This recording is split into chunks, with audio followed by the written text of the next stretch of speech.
Over the last 2 years, we've tested the battery life of over 200 laptops, and today we thought it would be really interesting to go through our results and see which laptops last the longest.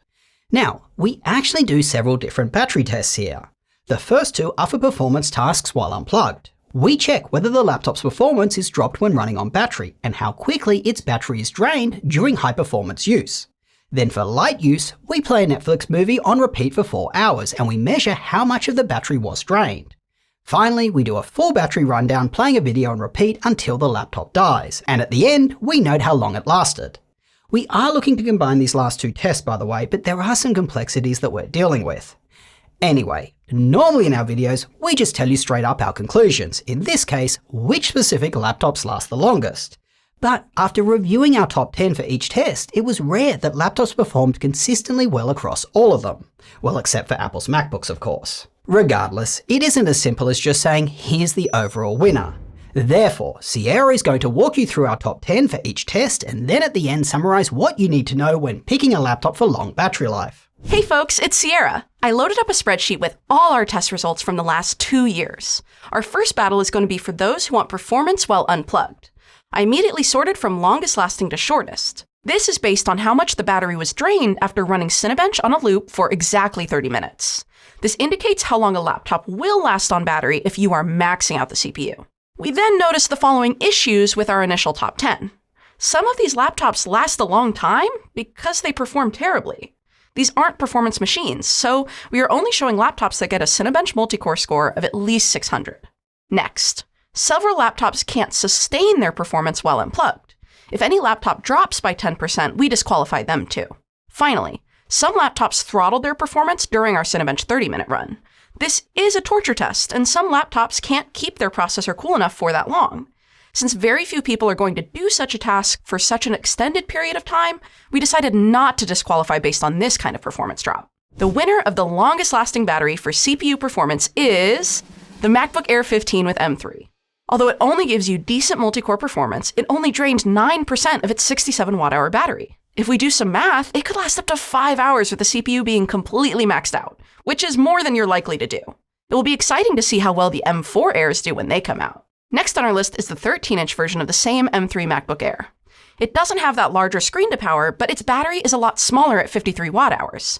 Number 3, it's our first Windows laptop. And no, it doesn't have one of the processors that have been hyped as having the best battery life, Intel's Lunar Lake or Qualcomm's Snapdragon. Instead, it's the ZenBook 14 with AMD's Zen 4.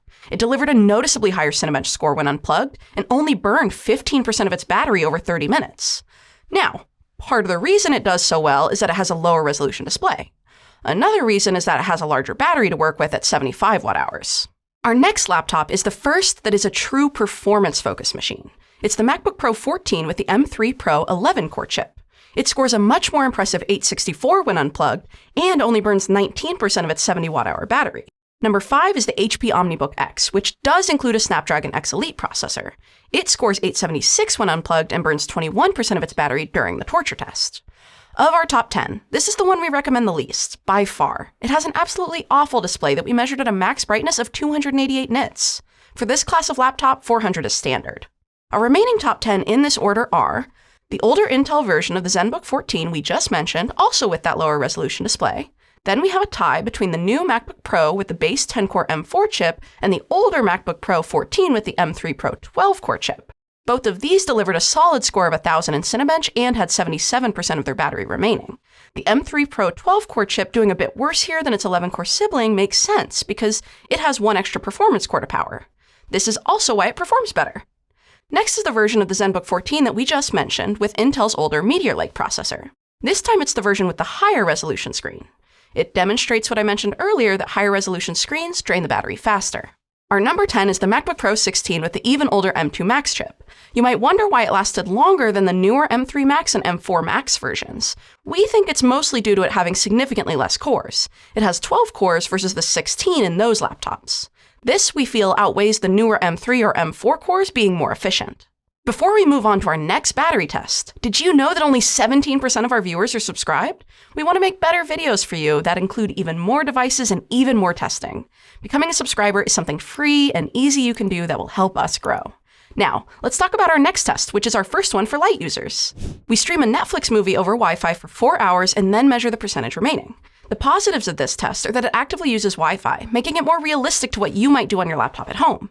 The negatives are that without a full rundown, this test may be a little less accurate at estimating possible battery life for this use case. Don't worry, we do have a full rundown test coming next. Taking all this into account, the MacBook Pros absolutely dominate this competition, starting with the new base M4 MacBook Pro 14, which only loses 12% of its battery over a 4-hour period. This is a super impressive result and is due to the fantastic power efficiency of these new M4 chips, as well as the fact that this configuration has less cores to power than other configs. In second place, we have our first tie, starting with the 84% remaining on the MacBook Pro 16 with the M2 Max 12-core chip. It is likely aided by its larger 99 watt-hour battery despite its larger higher resolution panel. That one ties with the MacBook Pro 14 with the M4 Pro 14-core chip, also at 84%. Regardless, this is a strong showing from the MacBook Pro 14-inch M4 Pro 14-core, especially considering it has substantially more performance cores than the M3 Pro 12-core model from last year. That one comes in next in our test in another tie. We see 83% battery remaining after 4 hours of playback on both the MacBook Pro 14 with the M3 Pro 12-core chip and the 16-inch with the M3 Max 16-core. Again, we are likely seeing the better performing chip with more cores in our MacBook Pro 16 still do well because of its much larger battery.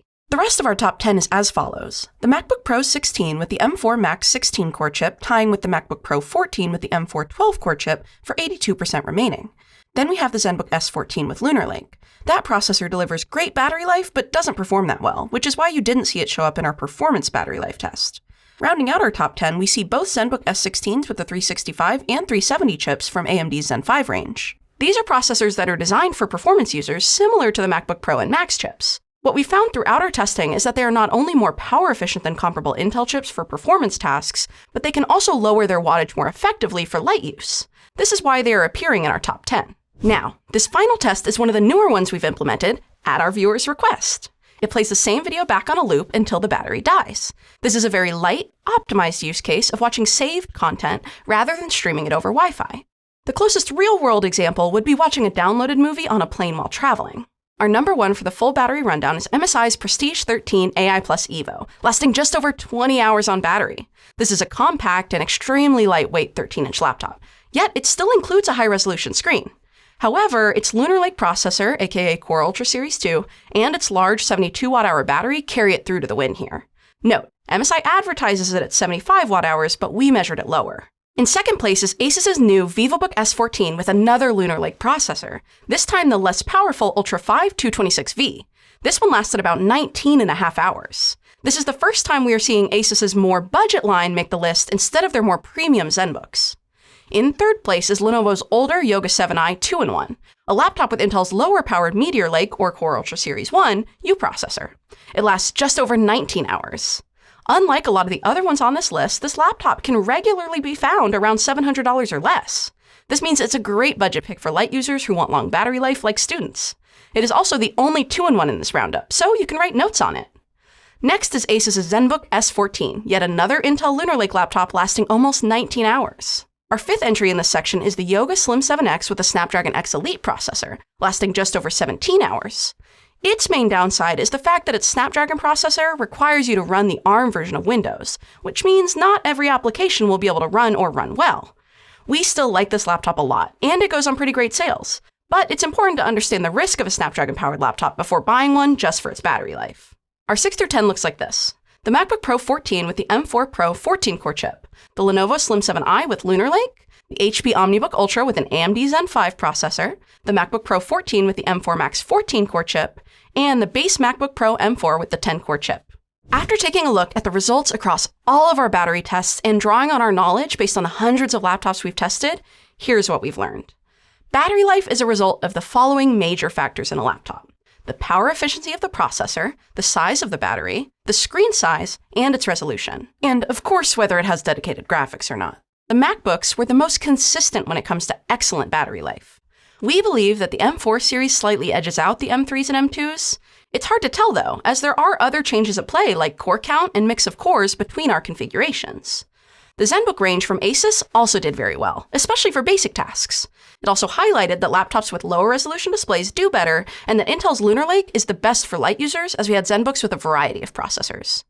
One hack for getting longer battery life while saving money is to get a lower-powered Ultra 5 processor from either Intel's Lunar Lake range, aka Core Ultra Series 2, or even their older Meteor Lake range, known as Series 1. Now, if you want performance on battery from a Windows laptop, they are simply uncompetitive with Apple right now. However, the best of the bunch is a laptop with an AMD Zen 5 chip, so long as the other factors that determine good battery life are present. Finally, on Snapdragon, we were a bit disappointed to only see 2 across all 3 tests. In our testing, their battery life has been quite good, but not always as outstanding as their marketing made us believe. Once we remove the MacBooks from our graphs, we do see more Snapdragons popping up. In fact, since we know some people don't want a Mac at all, here's what those 3 tests look like again with just Windows laptops. Our new top 10 for the 30-minute includes 3 more Snapdragons and even a gaming laptop with the Blade. For the Netflix test, we now see a variety of processors and even the ProArt, which has dedicated graphics but is aided by its Zen 5 processor and very large battery. And for our full video rundown, it's still mostly Lunar Lake, but we do see a Snapdragon and some Zen 5s added to the list too. We hope this video helped you learn something and figure out which laptop may be right for you. Our website, justjosh.tech, is the place to go to find all the laptops we recommend for various types of users, as well as where to go to get the best deals on them. As always, please hit that like button, subscribe, and share this video as it helps us grow. Till next time, go do something awesome with your day, and we will catch you later.